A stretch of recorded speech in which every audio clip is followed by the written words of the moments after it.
Hi folks, Rob Flux here from Property Developer Network for another Sunday session. This month, it's actually, this month. I keep saying this month. Problem is I run networking events that are monthly and Sunday sessions that are weekly. So this Sunday, being today, we're talking about deal finding. Now, while I wait for a couple of people to come on board, and I can see a couple already coming on already, so hi to Carol, hi to Ed. Thought I'd do a little bit of housekeeping. Oh, gee, everybody's jumping on. So Shelley and Margaret and Luke, hi everyone, welcome aboard. As I said, today we're talking about deal finding, some of the issues and challenges in and around deal finding. But before we do, and while we wait for a few people to come on board, I'm going to just give you a little bit of housekeeping with some upcoming events that we've got going on around the traps. I guess what we've got this Saturday coming up in Melbourne is another meetup there. And then the following meetups at Brisbane, Sydney and Melbourne, we're going to be running some special events before each and every one of them. And those special events are going to be a 3-hour session on how to start in property development. So if anyone out there hasn't yet done a deal, isn't quite sure where to start, looking for, I guess, different ways to get engaged, not quite sure what's involved, we'll be running those information sessions. So the first one will be in Sydney on the 27th of July.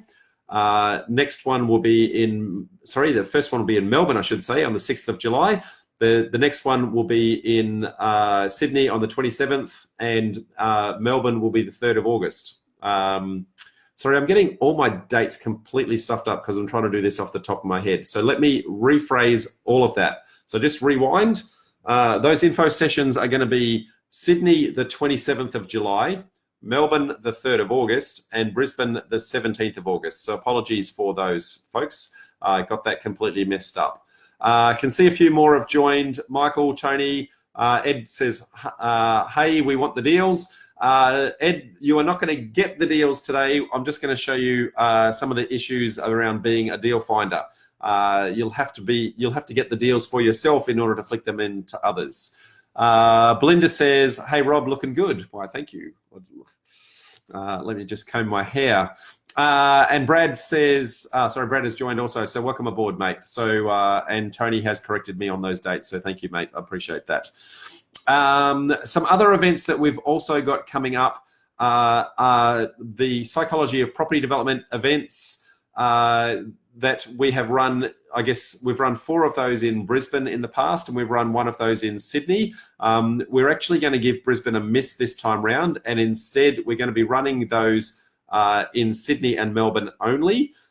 So they are going to be instead of the monthly meetups at those 2 particular locations. So in Sydney, it's a 2-day event, the 24th and the 25th of August for the Psychology of Property Development. And in Melbourne, that's going to be the 7th and 8th of September. So if anyone's wanting to get in and around the mindset and headspace of what it actually takes to become a property developer, getting your goals worked out and the like, then those events are definitely for you. So see that Sam's also joined. Hi, Sam, welcome aboard. So today's topic is deal finding. It actually came from a question that we put out to the community, which was trying to find topics that you guys are actually interested in for me to talk about. It's very easy for me to talk, but not knowing what the community is actually looking for is quite important. So we didn't get many responses to that, which I was quite surprised at. So I guess the topic today, deal finding, came as a result of that. But what I'd put out to you guys is would very much like to know, what topics do you want me to cover on these Sunday sessions? Now, we have to be mindful that I only have about 45 minutes to do it. So it's not going to be an in-depth how-to, but it is going to be a very good overview of the process. So let me know what we can do in and around that for topics that you guys are looking for. So deal finding, I might just take a little bit of a sip before we get right into it. So if you're looking to become a deal finder, this is one of the common places where people start their property development journey, because in being a deal finder, because you're not actually in the deal, you've actually got no money at risk. And because you've got no money at risk, the only thing you've got at risk is time. And you can actually use that time to your advantage to find the deals, which you'd have to do if you wanted to do a project yourself anyway. But you then use that time to actually earn as you learn, as I like to say it. So as you're starting and learning the process, you're going to find many sites that you're not quite sure how to deal with. And as you find them and you try to flick them, people are going to give you feedback, good, bad, or indifferent, as to why they either like or don't like that site. And that's going to help you to refine your process and get very good at the analysis side of things, which is quite critical and important. Once you've got some deal finds under the way and you've earned a little bit of coin in your pocket, then you've got a little bit of nest egg there. You can then start to choose to cherry pick deals as they come through, and I guess do the deals that specifically meet your criteria. So Tony's saying, I'm looking forward to the psychology weekends and helping developers get out of their own way. Absolutely. And Alex has joined also, and Tony says, water today, no beer.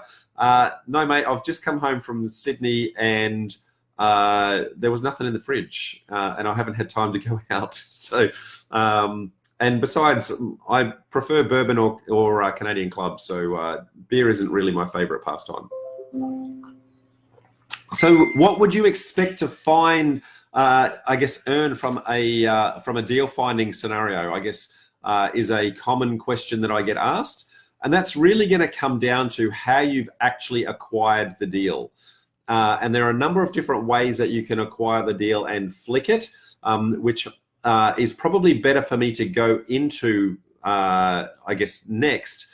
But effectively, the common deal finding fee is going to be around the 2% mark, give or take GST, depending upon whether or not you're registered for GST, and then up. And when I say up, there is no upper limit to where the up is, okay? That is really going to be based on how you've acquired the deal. So as I go through the different approaches in how you acquire the deals and flick them, I'll try to touch on where that upper limit might sit in each of those instances, okay?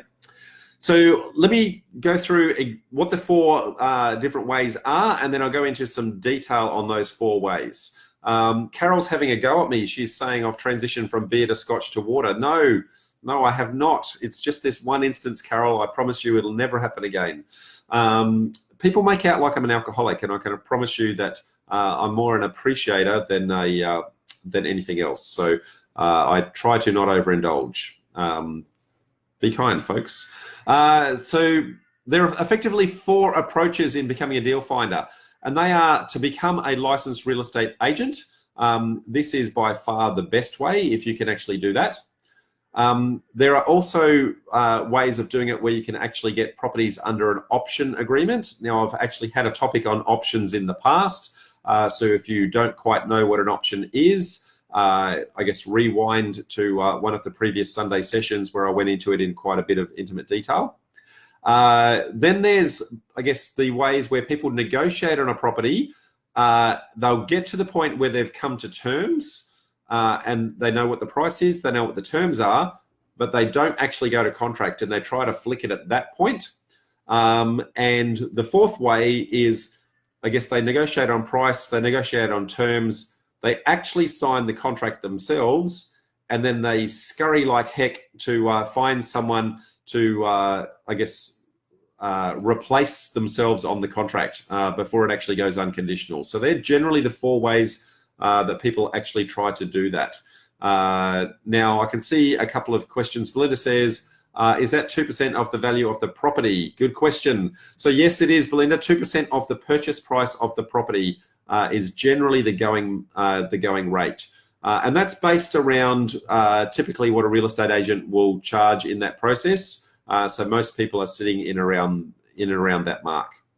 Charlene has also joined, and Margaret says, connoisseur Rob, like me. Yes, that is absolutely correct, Margaret. I am a connoisseur.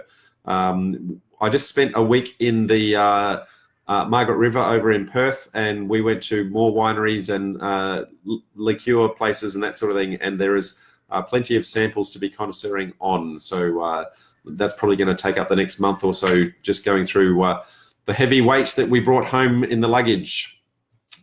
So of those four, I'm going to go into a little bit more detail on each of the four, okay? Now, by far, over and above, the best way to be doing this is as a licensed real estate agent, okay? Now, how you actually obtain your license is going to be slightly different in each state, but effectively the concept is pretty simple. It's generally a course that is around about between 3 days and a fortnight, depending upon the state that you're in order to actually get the certification. And then a license fee that gets paid to the local governing agency, being the state government, which I guess is a different department in every single state. Once you are a licensed agent, then you can either choose to work for the vendor in selling the property or the buyer in buying the property. Now, in that instance, the buyer's agent is truly an agent of the buyer.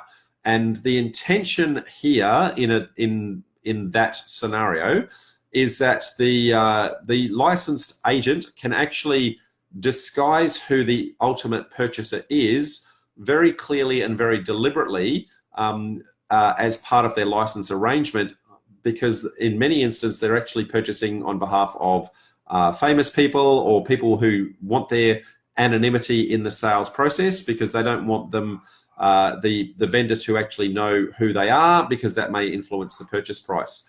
So for example, if I was a famous actor, or I guess somebody else who was famous, I was going into a negotiation, they know that I'm fully loaded, that cash isn't an issue, that may influence the negotiation process. And so as the agent acting on your behalf then allows them to, I guess, obfuscate who that purchaser is.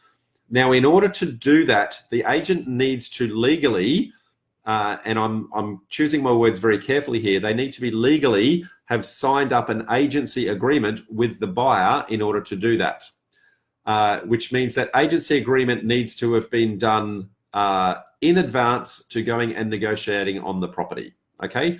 So generally what they will do in that instance is they will come up with a fee. Sometimes that fee is an engagement fee, which says, well, I know exactly what your criteria is. Based on knowing exactly what your criteria is, I'm going to hunt for this deal for you. And so therefore that agent is now effectively working on the payroll. In doing that, there is also a success fee when they pass the property across, assuming that they find something that that meets that criteria. So that's the intended way that the agency agreement tends to work. Now, having said that, there are people that don't quite follow the legal process. So I'm not going to endorse or condone this. I'm just, nor am I endorsing or condoning any of the methods that I'm going to talk on today. But what I am going to do is just articulate what people do and I guess some of the risks, issues and challenges that come in and around that. So quite often where somebody does have an agency agreement, where they are acting as an agent, I should say, if they don't have that buyer already lined up, the agent will quite often try to get the agency agreement signed retrospectively. Now that is quite a challenging element to go into. I guess the dates of the engagement contract and the dates of the purchase contract need to line up perfectly in order to make that work. Because in some states, if you get that incorrect, that can actually trigger a double stamp duty effect.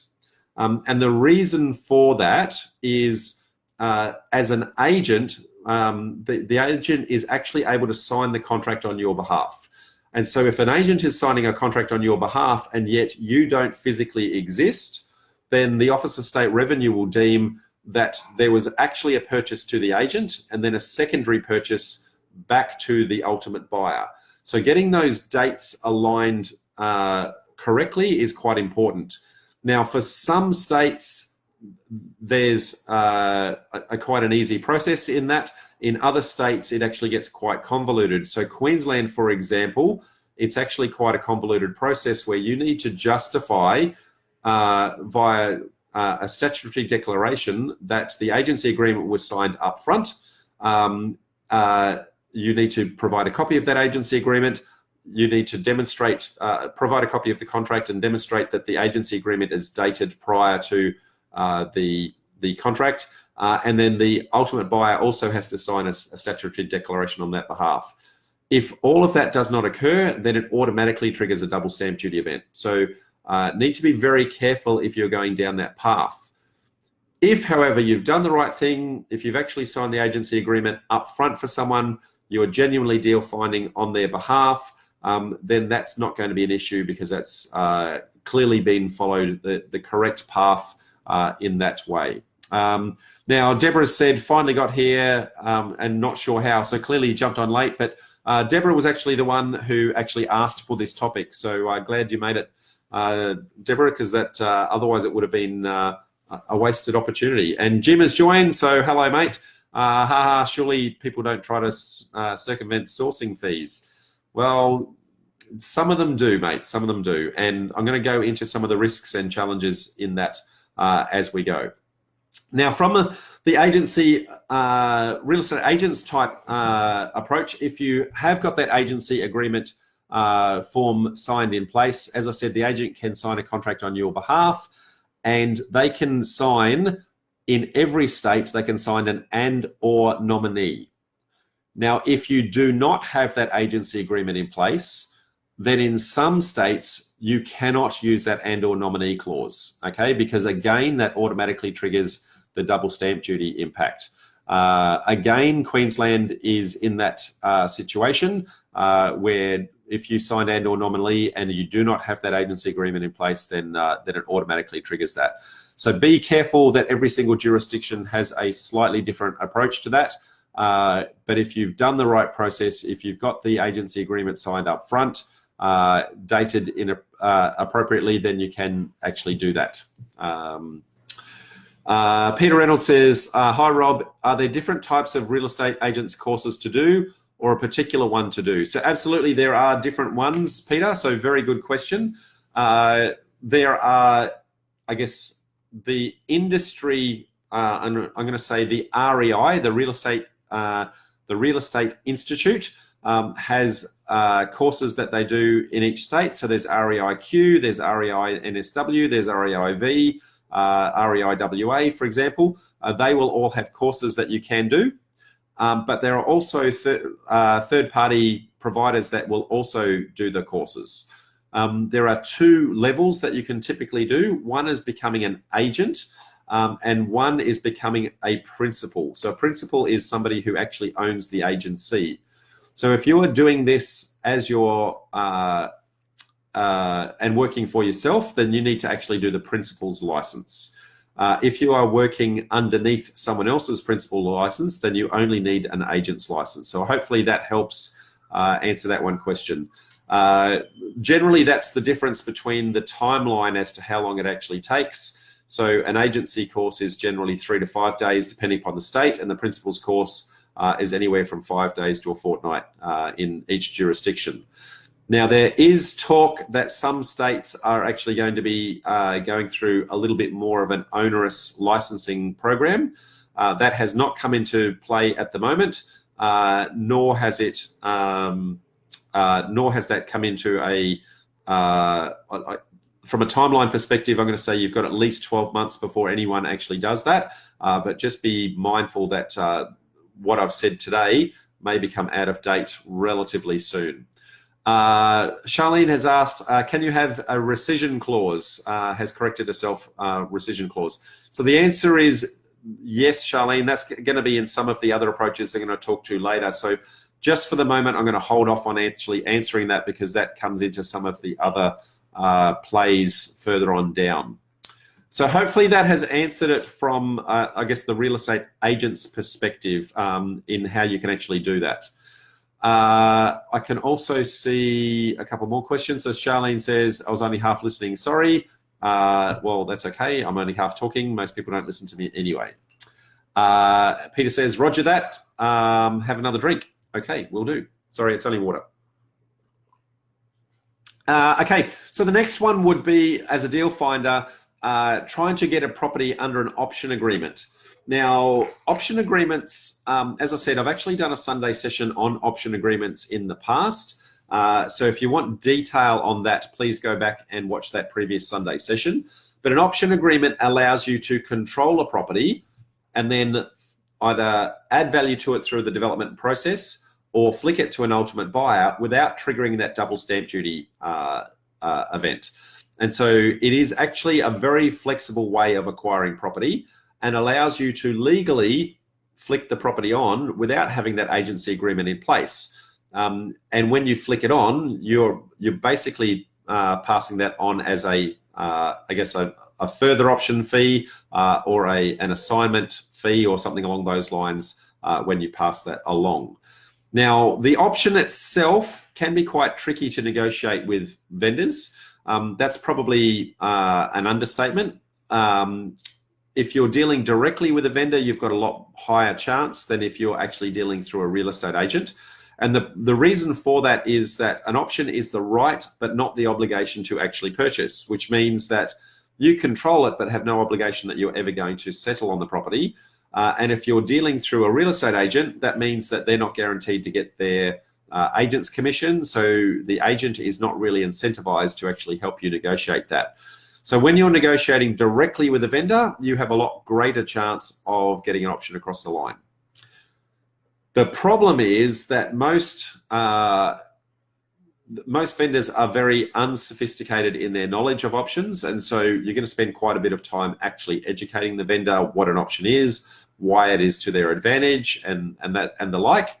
And even if you do convince the vendor, then when they go to get legal advice to sign the contract, many solicitors don't like option agreements and they will talk the vendor out of it.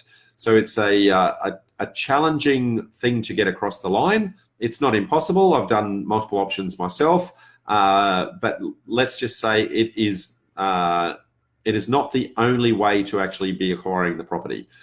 And you're gonna, if the option is the only tool you have in a toolbox, it's like having a hammer. And if the only thing that you have in the toolbox is a hammer, then everything looks like a nail. And you're trying to jam an option at everything. And if the vendor's circumstances don't allow that, or the vendor doesn't understand it, or the solicitor has talked them out of it, then you're going to miss out on what is genuinely a deal, but you just can't secure it. So they're going to miss out on a number of opportunities on that option arrangement. If, however, you do get an under option, then it is extremely flexible in that there is no upper limit to what you can actually charge for the flicking of the project. And I say that quite carefully, that there's a glass ceiling, but that's going to come down to a deal by deal case perspective. How that is generally going to be worked out is if you negotiate really, really well, I'm just going to say hypothetically, you negotiate a deal that looks like it's got a 30% margin, profit on cost. If you know that the ultimate buyer is willing to live with a 20% profit on cost, that means that you have the difference between that 20% and 30% that you may plausibly be able to charge as that uplift of the option fee. So that's generally how they're used in trying to flick them, is to try and secure a property at an extraordinarily low price and then flick them on for a high price. Not always possible in doing that, so that's all good. Peter says, straight vodka, you animal. Actually, you might go get some vodka now that you've said that, but no, I haven't. Daniel's also joined. Welcome, mate. And Jeff, welcome as well. Edward says, interesting, Rob, why are solicitors not into option agreements? It's quite simple, Edward. There's actually two reasons for that. Firstly, they get paid for giving advice that is trying to protect you. And what they're trying to do is to say to you, well, if they've got no obligation to purchase, they're tying up your property for all of this time, and they may never, ever transact. So they're giving advice to the vendor that basically says, why are you doing this? Okay. And it then depends on how that is delivered as to how the vendor actually perceives that. and typically the vendor's going to go, well, if you can run away, then what's to say you're actually going to? So it's quite important in that negotiation process that you educate the vendor, hey, I do have the right to walk away, but this is why I need it under these circumstances. This is the advantage to you. You need to educate them. You need to also warn them that their solicitor is going to try to talk them out of it and why it's actually commercially in their best interest to do that. So that should be very much part of your process with the options. The other thing is that many solicitors don't actually deal with options, so they just don't physically understand them. So if you're not dealing with a property development specialist solicitor, then chances are they don't come across option agreements very often, and so that's really the second reason why it doesn't work so much. Okay, so I guess the options, they're fantastic where it works. I guess because they're not well understood, many vendors and solicitors won't actually like it, and so you can miss out on many, many opportunities with this approach, okay? So it's going to potentially take you quite a bit of time to actually get one of those across the line, but when you do, if you've done it well, then there's quite a significant upside. So what you might do is potentially have the option as one of the tools in your toolkit rather than just the hammer. Because if you only own a hammer, everything looks like a nail and you're going to miss out on opportunities. So grab it under option where you can, but where you can't, maybe use one of the other strategies to actually secure the property. Next one on the list is where you go and actually negotiate, I guess, on the purchase price and also the terms of the property, but you don't actually go to contract, okay? And so you've negotiated with the vendor, you know exactly where they're at, and then what you then try to do is find the ultimate buyer to take on that contract and get the ultimate buyer to sign the contract directly, okay? Which means that you need to have a very good relationship with that ultimate buyer. I encourage you to get some sort of legal document drawn up and get them to sign to say, hey, that you're introducing them, you should be given a fee. But the challenge with that is that if you do that, then they may push back and say, well, you can only charge me a fee if you're a licensed real estate agent. And so they may push back on that. So you're not technically meant to be doing that type process, okay? So hence, most people tend to do it on a handshake and a promise. The problem with a handshake and a promise is that not all of your ultimate buyers that you're going to come across are going to be scrupulous in the process, and some of them may actually go and circumvent the process and go directly to the vendor. They already know the price, they already know the terms, and it's very easy for them to, I guess, cut you out of the process. So you want to make sure that you have a very good, open, trusting relationship with your ultimate buyers, and then you're not just trying to get some random off the street who thinks that they're actually interested in the deal. So hopefully that helps in that regard. I guess the next way to do this would be to take it a little step further, and that would be for you to negotiate the price and the terms, and then for you to actually sign the contract yourself. Okay, which means that you now have control of the property, so there's no way that the ultimate buyer can go around you. The problem with this is that in order for you to back that contract out, there's a couple of different mechanisms that you would be using. One of them was touched on before with one of the questions by Charlene, I think it was, which is a rescission clause. So you may have a rescission clause in there that says, well, I'd like to tear up the original contract and reinstate an alternate contract with all of the same terms and conditions on the contract. Now, in principle, that works really well.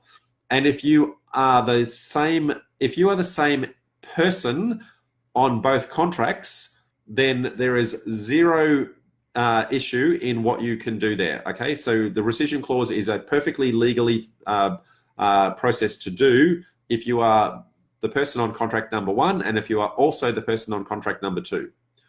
Where it becomes a little bit shady is that when you're changing who the ultimate purchaser is on contract one and the ultimate purchaser on contract two, is a different purchaser, then the Office of State Revenue then starts to care about the fact that, well, they deem that to be two transactions. One was a sale to you, the next one was a sale to the ultimate buyer, and so they're going to want to have a double stamp duty effect on there.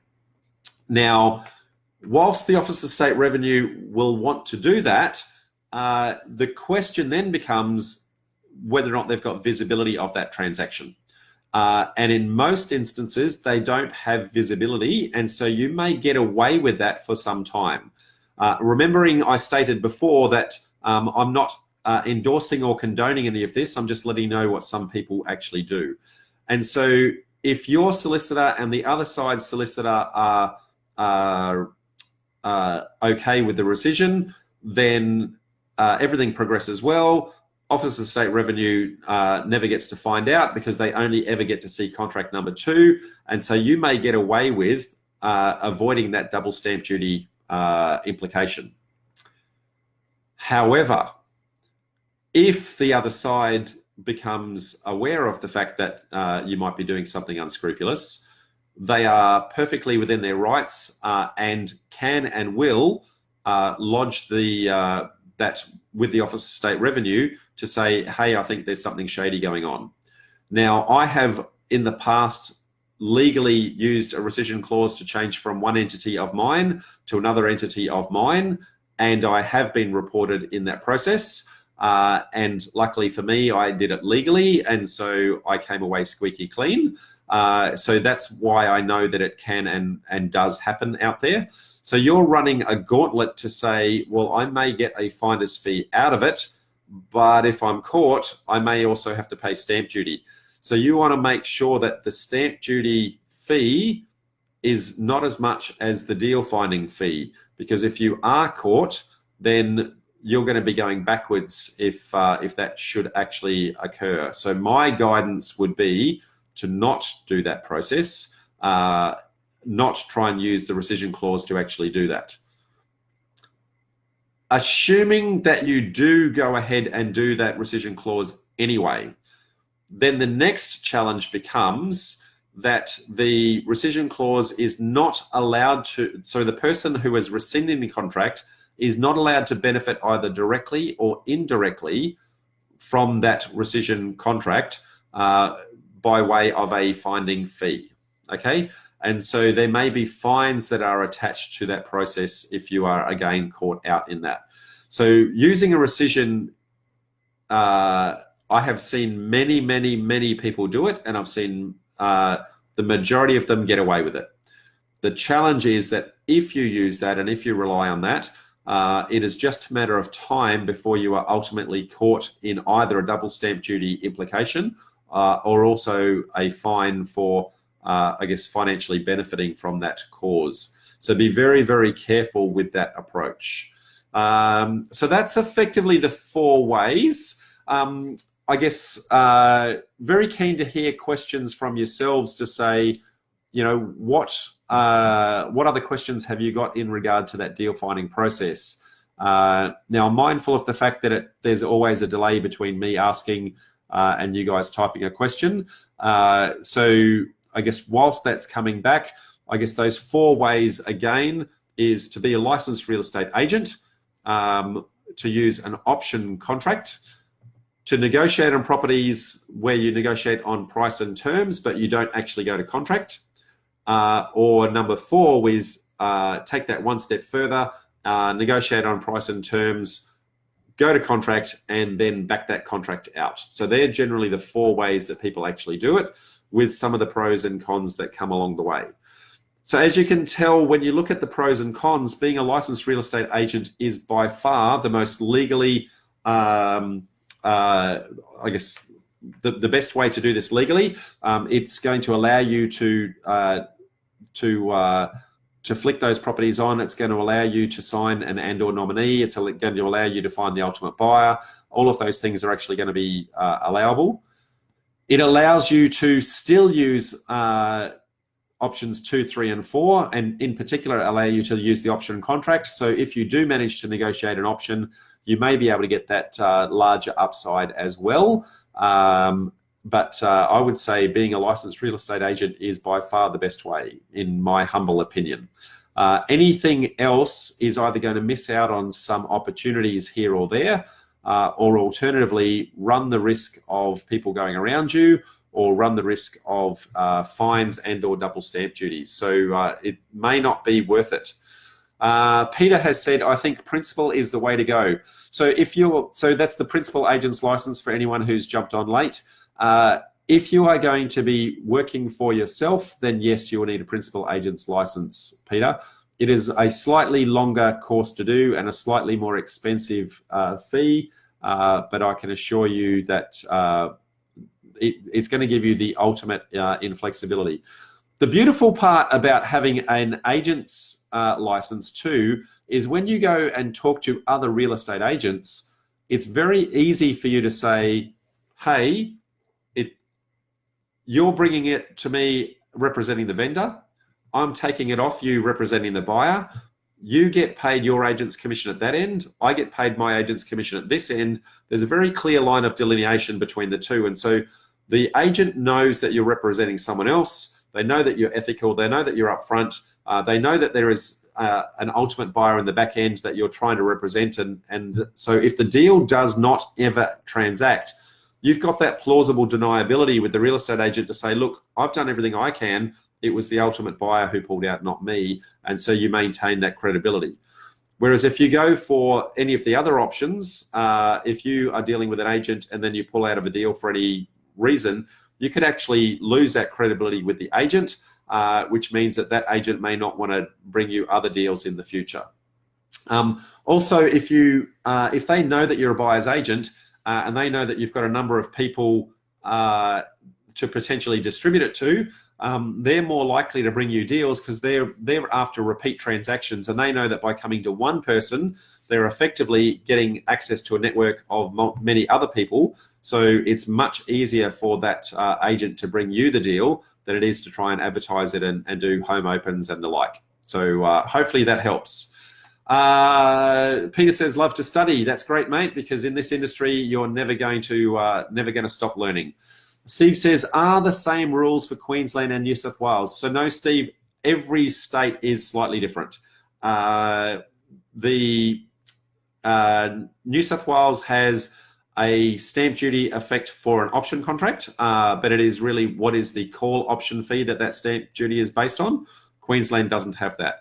The real estate agent's license works very similarly. The Office of State Revenue works very similarly with that double stamp duty effect. In New South Wales, I believe you can sign the and/or nominee no matter who you are. In Queensland, I think you can only do that if you are a licensed buyer's agent. So they're the ones that come off the top of my head, but there are also differences in Victoria. There's also differences in WA, South Australia, etc. So best is to understand the jurisdiction that you're working in and go from there. So Ashish says, hey Rob, if you're looking to flick a deal, then do you need to disclose to the vendor that you're a real estate agent and that you're looking to buy this property on behalf of your client? So I'm going to say that it is in your best interest to reveal that, Ashish. You're not necessarily under an obligation to do that, but it's going to be in your best interest. As I said before, what you're trying to do is maintain credibility with the agent, and by being open and upfront with them, you're going to maintain that credibility.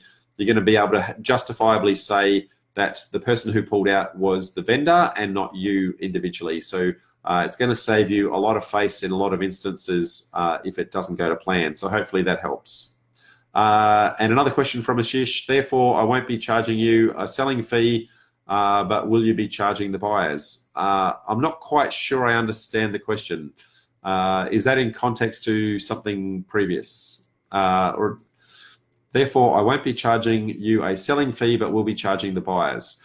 I'm going to try and answer that. I'm not quite sure I understand the question, but as an agent, you can only represent one side of the transaction. You can only represent the buyer or the seller. You can't represent both, okay? You can't get a commission from the vendor and also a selling fee from the ultimate buyer. That's not allowed. So you're only able to be an agent for one party. I think that covers what you're trying to say there, Ashish, but I'm not 100% sure. Deborah says, do you have to have professional indemnity type insurance as a principal, etc.? Approximate costs. So the answer is that yes, you should have that. I guess the professional indemnity insurance comes, I guess there's a number of insurances that really should apply if you're operating a business in any way, shape or form. Many of them come down to, are you going to have somebody on your premise that might trip over things and hurt themselves in that way? If you're operating from home and nobody ever comes to your office, then that's never going to be required. But the professional indemnity insurance is, well, are you misrepresenting the deal? Have you engaged in an agency fee that where somebody's given you an engagement fee and you've not gone and found them a deal? So yes, you should have some. I am not aware of the cost off the top of my head. I go through an insurance broker that deal with a number of my properties and also my business transactions. And every single time they broker it out in different places. So I can try and look that up separately to this, but right now I don't have that information at hand. Michael says, if you're a registered agent, what are the implications if you decide to buy the deal yourself rather than flicking it on? No implications, Michael, so long as you have disclosed to the agent at the other side that it is actually you that is doing that. Effectively, you've negotiated the price and the terms anyway, so the vendor is not disadvantaged in any way, shape or form. You've disclosed up front that you're an agent, so yeah, there's no implications there. You will need to sign a form that basically says, well, not you, but the vendor's agent will need to sign a form to say that there's no commissions passing between the two of you. But other than that, there's no real implications at all. Steve says, sounds like more research required. Thanks, Rob. Yes, there's always more research required, Steve. Every single state has different levels. So 7 states, 7 sets of rules. And if you're doing deals themselves, there's 537 councils, so that's 537 different sets of rules there. So my guidance is always one area of a specialty, get to know that layer of legislation really well and how that implicates you. So Rachel says, is today's entire topic just about agencies and options, or can we talk about other things too? Rachel, the intention of these Sunday sessions is to just talk to the one topic. I'm more than happy if you have a topic in mind for you to, post that, and then I can make another session based on that topic at some point in the future, based on however many other people are actually interested in that. But yes, we do try to keep on topic if we can. So Ashish says, thanks, Rob. Not looking to do anything dodgy, just trying to understand the intricacies. Absolutely, Ashish, that's the best way to do that. I think most people are not deliberately trying to do anything dodgy. I think what you'll find is most people are operating as a deal finder under naivety, not actually understanding the rules as they go, and hence why we actually run these sessions to try and bring some of that to your awareness. I guess once you become aware, then if you choose to do something, you're doing that with knowledge, okay, rather than naivety. And if you're doing that with knowledge, at that point, things like your professional indemnity are almost a mandatory, and then I'm going to say are probably going to be washed away and null and void if you're deliberately breaking the rules. So just be very careful, mate. But if you're doing the right thing, no issue at all. Rachel then says, do you mean if I pay someone to find me a deal and they don't, I can claim on their professional indemnity insurance? Do I have to engage a solicitor to do that? No, Rachel, that's not what I mean at all. You generally, if you're paying an engagement fee, you're engaging them to go looking for a deal.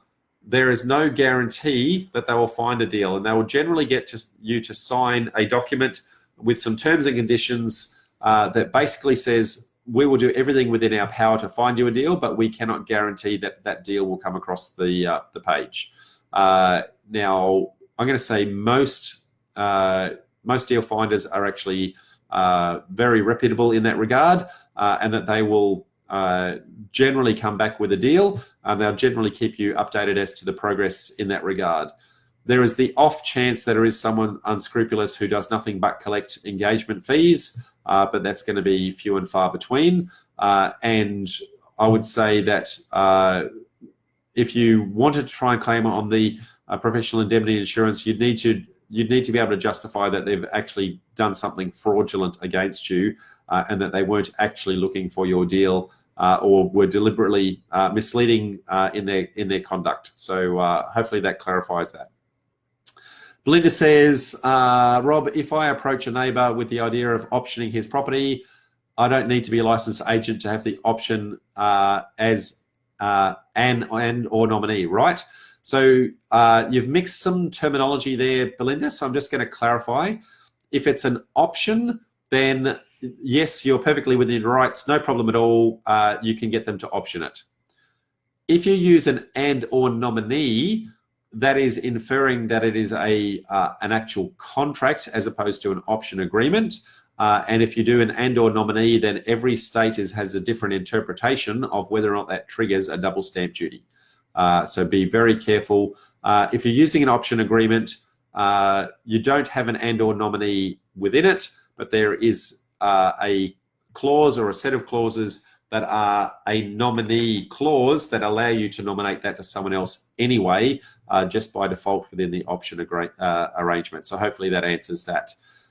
Karen says, Rachel, every Sunday has a topic. So thank you very much, Karen. I appreciate you clarifying that. Yes, and it's assigned prior to the event. So thank you. That's great. So Kevin has joined, and Rachel has joined a second time. So clearly she's dropped off and come back. So apologies about that. Kev, you're right near the end, mate. So might be best if you hit rewind and watch that again. Rachel says, and today's topic is deal finding. That is correct, Rachel.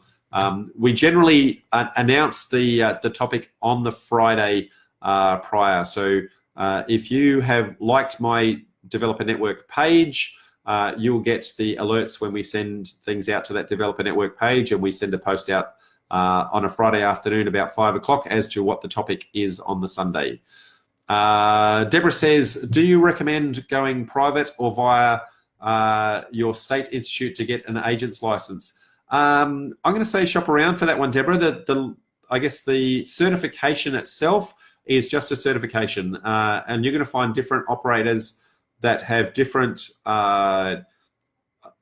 different degrees of professionalism in their content, and also different fees in their structure in and around that. So some of them are really a tick and flick type process where they're going to tell you how to fill in a form, and once you know how to fill in the form and what the legal implications of that are, they're going to send you out in the wild yonder.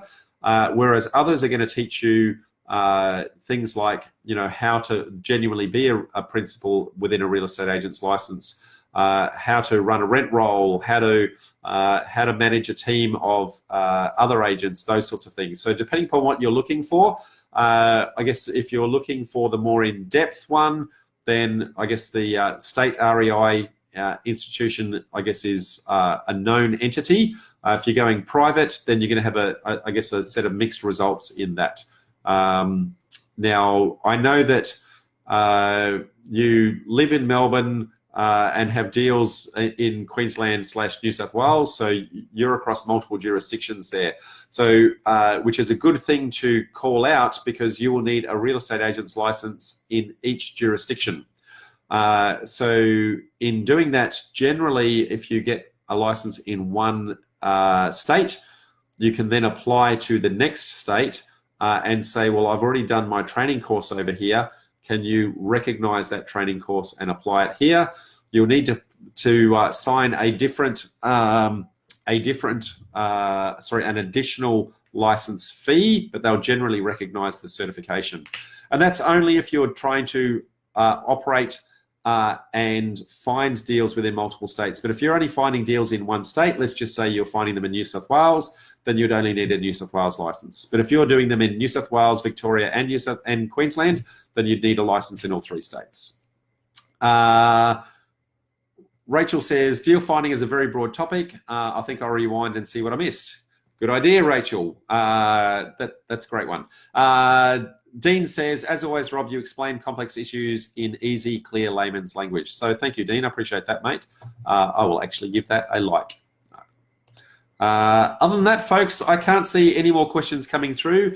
And as we are approaching the hour, I'm going to pretty much sign off. But before doing so, just some housekeeping, especially because I got those dates all mixed up before. I'm just going to clarify some of those. So we've got some upcoming sessions, some information sessions at both Sydney, Melbourne, and Brisbane that we're going to run prior to the meetup next time we run the meetup. Those info sessions are how to learn how to become a property developer. So we're going to give you a little bit of an insight in what it takes to become a property developer, a little bit of an insight into our property development formula program, our psychology of property development program as well.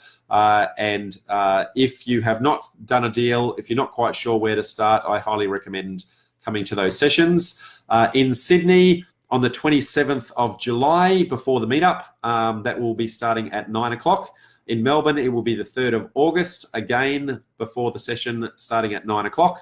And in Brisbane, it will be the 17th of August. And that one is a 10 o'clock start because we have a slightly later start for the Brisbane session. So if you come to those, you can make an entire day of property by going to the info session in the morning and the meetup in the afternoon.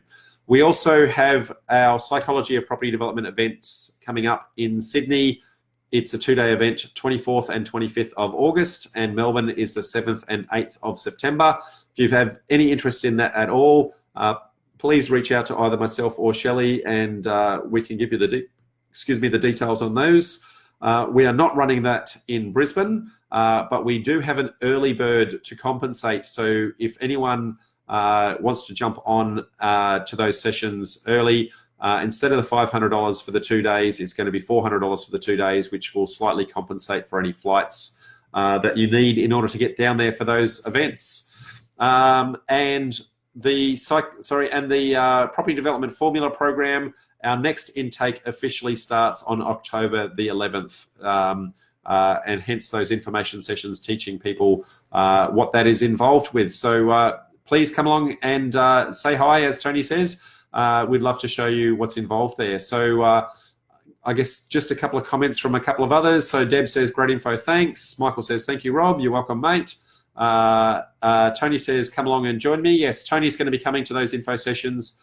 Tony's very much part of our Psychology of Property Development program and also our Property Development Formula course as well. So Brad says, thanks. You're welcome, mate. Steve as well. Deborah says, is there a link to reruns of previous sessions? I'm having lots of problems getting access to things on my iPad.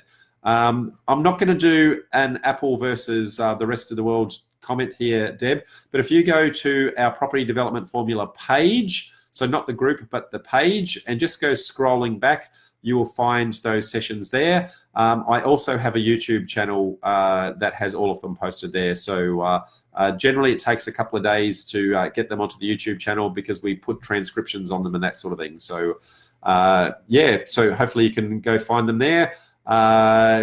Tony says, spend a day with Rob and I. Steve says, was a great meetup and great speakers yesterday. Yes, it was, mate.